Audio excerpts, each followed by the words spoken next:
जब किसी medical diagnosis की बात होती है ना, तो अक्सर हम एक सटीक नतीजे की उम्मीद करते हैं। बिल्कुल, जैसे इंजीनियरिंग या किसी मशीन की मरम्मत में होता है। हाँ, बिल्कुल। मतलब अगर शरीर की कोई हड्डी टूटती है, तो एक्सरे में वो टूटी हुई सफेद लाइन साफ दिख जाती है। हाँ, डॉक्टर बस स्क्रीन की तरफ इशारा करके कह देता है कि समस्या यहाँ है। सही कहा। इंसान को चीजें जब साफ-साफ दिखती हैं, मतलब काले और सफेद खानों में बंटी हुई दिखती है ना, तो एक अजीब सा सुकून मिलता है। लेकिन जब हम इंसानी इतिहास के सबसे बड़े सबसे गहरे सवाल की तरफ मुड़ते हैं, तो अचानक वो वैचारिक एक्सरे मशीन काम करना बंद कर देती है। हम एक ऐसे परिदृश्य में दाखिल हो जाते हैं जो पूरी तरह से धुंधला है। और इस डायग्नोस्टिक धुंधलेपन का सामना हर उस इंसान ने किया है जिसने कभी आसमान की तरफ देखकर ये सोचने की कोशिश की है कि इस सब के पीछे आखिर है कौन। बिल्कुल। खासकर जब बात आस्था, ब्रह्मांड और अस्तित्व के मूल सवालों की आती है, तो कोई सीधा गणित काम नहीं आता। सही बात है। तो आज के हमारे इस गहराई से विश्लेषण में हम ठीक इसी धुंधलेपन के बीच रोशनी डालने की कोशिश कर रहे हैं। हम्म। आज की जो हमारी स्रोत सामग्री है, वो है alien interview deluxe study limited edition का अध्याय 9। और ये एक ऐसा अध्याय है जो सीधे तौर पर उस सवाल से टकराता है जिसने सदियों से दार्शनिकों, वैज्ञानिकों और आम इंसानों को उलझा कर रखा है ना? वो सवाल कि क्या ईश्वर है? बहुत ही भारी सवाल है। बिल्कुल। और यहाँ शुरुआत में ही एक बात पूरी तरह साफ कर देना बहुत जरूरी है।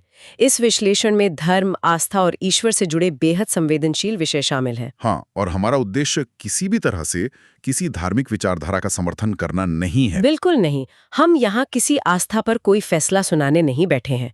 हमारा काम सिर्फ एक निष्पक्ष लेंस के जरिए उस बातचीत को डिकोड करना है जो किताब में दर्ज है। मतलब हम केवल ये बता रहे हैं कि संवादकर्ता मटिल्डा और एलियन एरिल की बातें क्या थीं, उन दोनों के नजरिए क्या थे, हाँ, और उस बातचीत के पीछे का तर्क क्या था।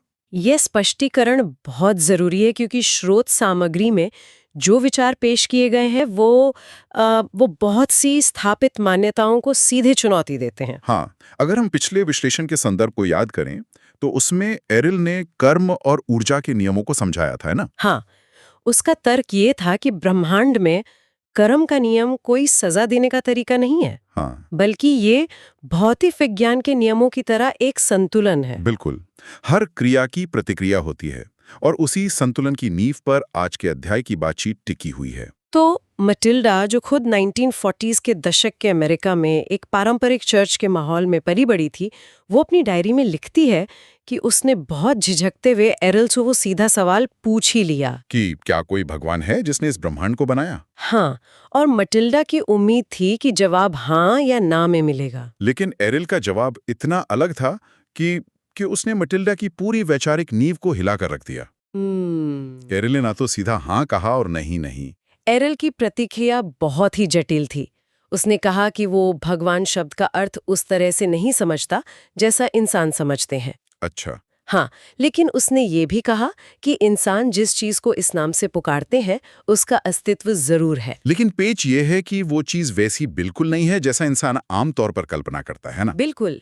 एरिल ने साफ किया कि इंसान ये मानकर चलता है कि भगवान कोई व्यक्ति है, कोई राजा, कोई पिता जो किसी विशाल सिंहासन पर बैठा है और हर रोज ये तय कर रहा है कि किसे सजा देनी है और किसे इनाम देना है। सही कहा। एरिल ने ईश्वर के इस मानवीय रूप को पूरी तरह से नकार दिया। ठीक है, तो चलिए इसे थोड़ा और गहराई से समझते हैं। मटिल्डा के नजरिए से देखा जाए तो ये एक बहुत बड़ा वैचारिक झटका था। जाहिर है। क्योंकि जब कोई ये सुनता है कि ईश्वर कोई फैसला करने वाला व्यक्ति नहीं है, तो पहला विचार यही आता है कि शायद सामने वाला व्यक्ति नास्तिक है। हाँ, मटिल्डा को भी यही लगा कि एरिल ब्रह्मांड के रचयिता को नकार रहा है। लेकिन स्रोत सामग्री को गहराई से पढ़ने पर समझ आता है कि एरिल नास्तिकता की बात नहीं कर रहा है, वो अस्तित्व को नहीं नकार रहा। अगर हम इसे एक बड़े नजरिए से जोड़कर देखें तो वो ईश्वर के मानवीयकरण को नकार रहा है। मानवीयकरण मतलब इंसान की ये फितरत है कि वो हर चीज को अपने रूप में देखना चाहता है। बिल्कुल। हमने ब्रह्मांड की उस असीम शक्ति को एक इंसानी रूप दे दिया है, एक ऐसा रूप जो गुस्सा होता है, जो खुश होता है। इस बात को समझाने के लिए एरिल ने मानव शरीर का जो उदाहरण दिया है वो इस पूरी अवधारणा की धुरी है। हाँ, उसने मटिल्डा से कहा कि शरीर की कार्यप्रणाली को देखा जाए। दिल धड़क रहा है, खून पूरे शरीर में दौड़ रहा है, फेफड़े हवा को अंदर बाहर कर रहे हैं, पेट खाना पचा रहा है। तो क्या शरीर के अंदर कोई व्यक्ति बैठा है जो हर सेकंड ये फैसला कर रहा है कि अब दिल को धड़काना है या अब खाना पचाना है? नहीं, बिल्कुल नहीं। ये एक स्वायत्त व्यवस्था है, मतलब ये एक सिस्टम है। एकदम सही। इस शरीर के उदाहरण ने मेरे दिमाग में एक तस्वीर बना दी है, जैसे एक विशाल ब्रह्मांडीय सांस चल रही है। बहुत ही सुंदर विचार है। फेफड़े अपने आप फूलते हैं और सिकुड़ते हैं, बिना किसी चेतन निर्णय के। एरल के अनुसार ब्रह्मांड भी ठीक ऐसा ही है। हाँ, ये एक विशाल जीवित व्यवस्था है। गुरुत्वाकर्षण का नियम, कर्म का नियम, ऊर्जा का नियम, ये सब इसी व्यवस्था के हिस्से हैं। और ये नियम किसी ने बनाए नहीं हैं, ये हमेशा से थे और हमेशा रहेंगे। लेकिन यहाँ मुझे एक उलझन होती है। अगर ब्रह्मांड सिर्फ एक सिस्टम है, एक व्यवस्था है जो फेफड़ों या दिल की तरह अपने आप चल रही है, तो मटिल्डा का अगला सवाल बहुत प्रासंगिक हो जाता है कि क्या उस व्यवस्था को भगवान कहा जा सकता है? हाँ, और एरल ने कहा कि हाँ, कह सकते हो। लेकिन इसके साथ ही एरल ने एक ऐसा तर्क दिया जो सीधे तौर पर प्रार्थनाओं की अवधारणा पर चोट करता है। उसने कहा कि ये व्यवस्था प्रार्थनाएं नहीं सुनती। यहाँ बात सच में बहुत दिलचस्प हो जाती है। मतलब अगर व्यवस्था प्रार्थनाएं नहीं सुनती, तो क्या ये... एरल ने गुरुत्वाकर्षण का उदाहरण देकर इसे और भी स्पष्ट किया है। कोई व्यक्ति गुरुत्वाकर्षण से यह प्रार्थना नहीं कर सकता कि कृपया मुझे गिरने मत देना। अरे बाप रे! हाँ, अगर कोई इमारत से गिरता है तो गुरुत्वाकर्षण का नियम अपना काम करेगा, चाहे कितनी भी मिन्नतें की जाएं। नियम टूट सकते हैं अगर कोई बाहरी बल लगाया जाए, लेकिन वो अपनी प्रकृति में ही बदलते। बिल्कुल, वे प्रार्थनाओं से प्रभावित नहीं होते। मैं समझ रही हूँ कि एरल क्या कह रहा है, लेकिन एक इंसान के तौर पर यह विचार बहुत डरावना लगता है। हाँ, थोड़ा कठोर लग सकता है। सदियों से इंसान घुटनों के बल बैठकर प्रार्थना करता आ रहा है। अगर ब्रह्मांड एक ऐसी मशीन है जो सुनती ही नहीं है, तो यह विचार ब्रह्मांड को बहुत ही रूखा और भावनाहीन नहीं बना देता? ये सवाल उठना लाजमी है। ऐसा लगता है जैसे हम एक बहुत ही ठंडी और निष्ठुर जगह पर रह रहे हैं जिसे हमारी कोई परवाह नहीं है। लेकिन ये दृष्टिकोण पहली नजर में निष्ठुर लग सकता है।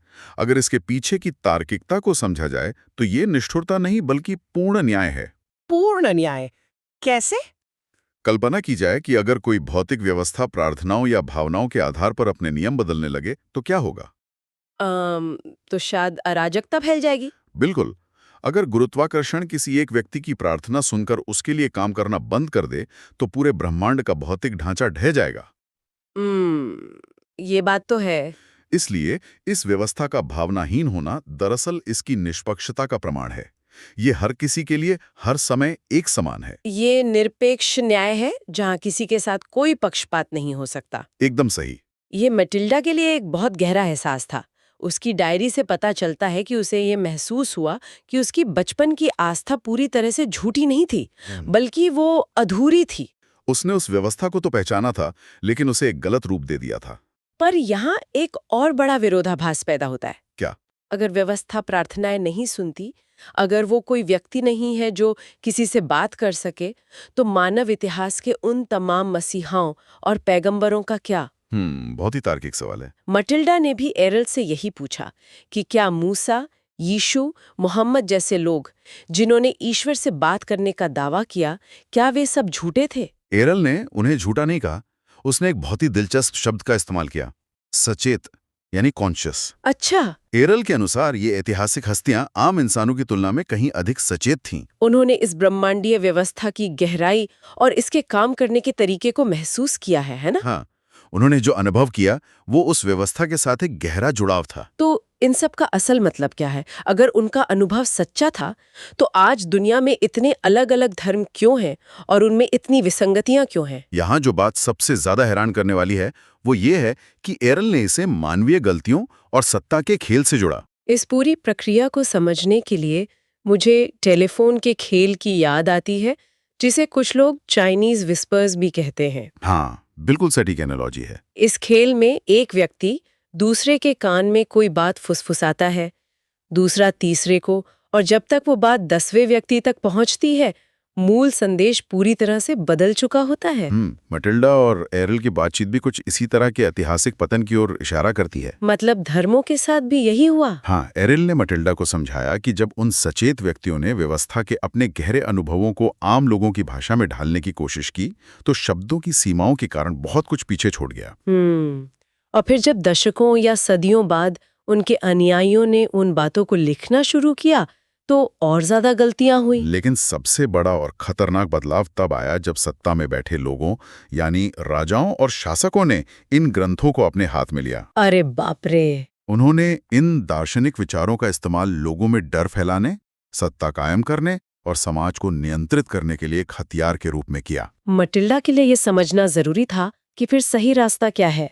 एरिल का तर्क ये था कि किसी एक किताब या एक विचारधारा में अंधभक्त होने के बजाय इंसान को अपने तर्क और अनुभव का इस्तेमाल करके उस ब्रह्मांडीय व्यवस्था को समझना चाहिए। उसने एक सार्वभौमिक धर्म या यूनिवर्सल रिलीजन की बात की। और उसका मूल सिद्धांत वही था जिसे दुनिया के कई धर्मों में गोल्डन रूल कहा जाता है, कि दूसरों के साथ हमेशा वैसा ही व्यवहार किया जाना चाहिए जैसा कोई अपने खुद के लिए चाहता है। बिल्कुल, क्योंकि व्यवस्था का नियम सबके लिए एक है, तो दूसरों को नुकसान पहुंचाना असल में उस व्यवस्था के संतुलन को बिगाड़ना है, जो अंततः खुद पर ही असर डालेगा। मटिल्डा और एरल की इस पूरी बातचीत का विश्लेषण यहीं खत्म नहीं होता। हाँ, किताब के फुटनोट्स भी तो हैं। डिलक्स स्टडी एडिशन में इस किताब के संपादक लॉरेंस स्पेंसर ने जो काम किया है, वो इस अध्याय को एक अलग ही स्तर पर ले जाता है। स्पेंसर ने 7 पेज के विस्तृत फुटनोट्स जोड़े हैं ना? हाँ, इन फुटनोट्स में उन्होंने एरिल की व्यवस्था वाली अवधारणा की तुलना धरती के प्रमुख धर्मों से की है। और ये स्पष्ट किया है कि एरिल जो कह रहा है वो ऐतिहासिक रूप से कोई नई बात नहीं है। बिल्कुल। स्पेंसर के वो फुटनोट सच में आंखें खोलने वाले हैं। हम अक्सर सोचते हैं कि धर्म और विज्ञान एक दूसरे के विरोधी हैं या अलग-अलग धर्म एक दूसरे से पूरी तरह अलग हैं। लेकिन जब स्पेंसर इन धर्मों के मूल ग्रंथों का विश्लेषण करते हैं तो परतें खुलने लगती हैं। उदाहरण के लिए वे बाइबल की जेनेसिस का जिक्र करते हैं जहां दुनिया के 7 दिन में बनने की बात है। हाँ, और स्पेंसर तर्क देते हैं कि इसे एक जादू की तरह देखने के बजाय एक क्रमिक विकासवादी व्यवस्था के रूप में देखा जा सकता है, जो एक के बाद एक चरण में काम करती है। और स्पेंसर का सबसे मजबूत तर्क भारतीय दर्शन और वेदों से आता है। ऋग्वेद में ऋत नामक एक अवधारणा का बहुत गहराई से वर्णन किया गया है। ऋत? हाँ, ऋत का शाब्दिक अर्थ है ब्रह्मांड का वह प्राकृतिक, नैतिक और भौतिक नियम जो सब कुछ संचालित कर रहा है। मतलब वैदिक दर्शन में देवताओं को भी ऋत के अधीन माना गया है। वे इसे बनाते नहीं हैं, बल्कि वे खुद इसका पालन करते हैं। बिल्कुल, ये ऋत कोई व्यक्ति नहीं है, ये शुद्ध रूप से एक व्यवस्था है। एरल की व्यवस्था और ऋग्वेद का ऋत दार्शनिक रूप से एक ही चीज की ओर इशारा करते हैं। ये सच में हैरान करने वाला है कि कैसे एक कथित एलियन का दृष्टिकोण और हजारों साल पुराने भारतीय दर्शन आपस में जुड़ जाते हैं। और सिर्फ ये नहीं, स्पेंसर इस्लाम के पवित्र ग्रंथ कुरान का भी संदर्भ देते हैं। हाँ, कुरान की सूरा अल इखलास में ईश्वर की प्रकृति को बहुत स्पष्ट शब्दों में परिभाषित किया गया है। उसमें कहा गया है कि वो न जन्मा है न जन्म देता है। ये अवधारणा पूरी तरह से मानवीकरण को खारिज करती है। बिल्कुल, ये इस विचार को जड़ से खत्म कर देती है कि ईश्वर इंसान जैसा कोई प्राणी है जिसका परिवार होता है या जो जैविक नियमों से बंधा है। ये शुद्ध रूप से एक असीम शक्ति या व्यवस्था की ओर इशारा करता है। इसी कड़ी में स्पेंसर बौद्ध धर्म का विश्लेषण भी करते हैं। बौद्ध धर्म तो ईश्वर के व्यक्तिगत रूप पर पूरी तरह मौन रहता है ना? हाँ, वहां किसी रचयिता की बात नहीं होती। पूरा बौद्ध दर्शन प्रतीत्य समुत्पाद यानी कारण और कार्य के नियमों पर टिका है। और धम्म यानी ब्रह्मांडीय नियमों पर भी। बिल्कुल, वहां इस बात पर जोर है कि व्यवस्था कैसे काम करती है, न कि इस बात पर कि व्यवस्था को चला कौन रहा है। वहां व्यक्ति को पूरी तरह हटाकर सिर्फ सिस्टम पर ध्यान केंद्रित किया गया है। इससे एक बहुत जरूरी सवाल खड़ा होता है कि ईसीएल कोई नया धर्म लेकर नहीं आया था। वो धरती के इंसानों को कोई ऐसी बात नहीं बता रहा था जो उन्हें पहले से पता नहीं थी। वो बस मानव इतिहास की उन प्राचीन सच्चाइयों पर से धूल हटा रहा था। हाँ। जो समय के साथ अनुवाद की गलतियों के कारण और सत्ता के लालच में छुप गई थी। सही कहा, हर बड़े धर्म के मूल में वो व्यवस्था मौजूद है, बस ऊपर से उसे इंसानी रूप पहना दिया गया है। और ये बात सिर्फ प्राचीन धर्मों तक सीमित नहीं रहती। स्पेंसर ने इन फुटनोट्स में आधुनिक विज्ञान को भी शामिल किया है। अल्बर्ट आइंस्टाइन का वो बयान। हाँ, उन्होंने एल्बर्ट आइंस्टाइन के एक प्रसिद्ध, हालांकि कुछ हद तक विवादित दृष्टिकोण का जिक्र किया है। आइंस्टाइन ने 1947 के आसपास स्पष्ट किया था कि वो एक व्यक्तिगत ईश्वर में विश्वास नहीं करते। उनका मानना था कि ईश्वर एक ब्रह्मांडीय व्यवस्था है जो एक अद्भुत तार्किक क्रम में काम करती है। बिल्कुल। जब भौतिकी का सबसे बड़ा दिमाग गणित और विज्ञान के जरिए ब्रह्मांड को देखता है तो उसे भी कोई व्यक्ति नहीं बल्कि एक बेहद सूक्ष्म और संतुलित सिस्टम ही दिखाई देता है। एक भौतिक विज्ञानी और एक कथित एलियन दोनों अलग-अलग रास्तों से चलते हुए एक ही दार्शनिक नतीजे पर पहुंच रहे हैं। ये सच में सोचने वाली बात है। तो अगर हम स्रोत सामग्री के इस पूरे अध्याय का मटिल्डा और एरल की उस बातचीत का सार निकालें तो क्या तस्वीर बनती है? शुरुआत में जो हमने उस ब्रह्मांडीय सांस का जिक्र किया था, हाँ, मटिल्डा के लिए ये बदलाव सबसे बड़ा था। पहले वो आसमान की तरफ देखकर एक राजा की कल्पना करती थी जो हर चीज का हिसाब रख रहा है। लेकिन इस बातचीत के बाद वो कल्पना एक विशाल अदृश्य ब्रह्मांडीय सांस में बदल गई। एक ऐसी सांस जो न किसी से नफरत करती है, न किसी पर मेहरबान होती है। वो बस एक निरंतर लय में बिना रुके चलती रहती है। और इस ज्ञान का वास्तविक जीवन में बहुत गहरा असर हो सकता है। बिल्कुल। ये दृष्टिकोण इंसान को उस डर से मुक्त करता है कि कोई आसमान में बैठा व्यक्ति उसे सजा देने के लिए देख रहा है। अगर जीवन में कुछ बुरा होता है तो वो किसी का दिया हुआ श्राप नहीं है, और कुछ अच्छा होता है तो वो किसी का दिया हुआ इनाम नहीं है, बल्कि वो व्यवस्था के काम करने के तरीके, कारण और कार्य के नियमों और हमारे अपने कर्मों की ऊर्जा का स्वाभाविक परिणाम है। हम एक सिस्टम के भीतर काम कर रहे हैं और हमें बस उस सिस्टम के नियमों को समझना है। ये विचार लाचारी की भावना को खत्म करके एक गहरी जिम्मेदारी का एहसास कराता है। अगर सब कुछ नियमों पर आधारित है तो कोई शॉर्टकट नहीं है। इंसान खुद अपने कार्यों के लिए पूरी तरह जिम्मेदार बन जाता है। शुरुआत में जो हमने डायग्नोस्टिक धुंधलेपन की बात की थी, मटिल्डा और एरिल की इस बातचीत ने उस धुंधलेपन को एक नया आकार दे दिया है। ऐसा नहीं है कि हमें सारे सवालों के बाइनरी जवाब मिल गए हैं, लेकिन अब कम से कम हम उस व्यवस्था को देखने का एक नया नजरिया पा चुके हैं। हम अब व्यवस्था में किसी व्यक्ति को नहीं ढूंढ रहे हैं, बल्कि खुद उस व्यवस्था के नियमों को समझने की कोशिश कर रहे हैं। लेकिन हर गहरी दार्शनिक चर्चा की तरह यह अध्याय भी एक सवाल का जवाब देकर उससे भी बड़े सवाल खड़े कर देता है। और यही वो बात है जो मटिल्डा को अपनी डायरी के अगले हिस्से की ओर ले जाती है, जो कि अध्याय 10 है। अगर इस पर विचार किया जाए, अगर ब्रह्मांड एक ऐसी व्यवस्था है जो फेफड़ों की तरह हमेशा से चलती आ रही है, जिसके नियम हमेशा से मौजूद थे, जिसे किसी ने शुरू नहीं किया, तो क्या अस्तित्व में चीजों की सच में कोई शुरुआत होती है? यही तो जब आधुनिक विज्ञान बिग बैंग की बात करता है और दावा करता है कि समय और स्पेस वहां से शुरू हुए, तो क्या वो सच है? अगर व्यवस्था हमेशा से है तो क्या समय की सच में कोई शुरुआत और अंत है? या फिर समय सिर्फ इंसानी दिमाग का पैदा किया हुआ एक भ्रम है, एक इल्यूजन है? ये एक बहुत ही उलझाने वाली पहेली है। इस वैचारिक पहेली को अपने जहन में रखिएगा। आज के इस गहराई से विश्लेषण में बस इतना ही।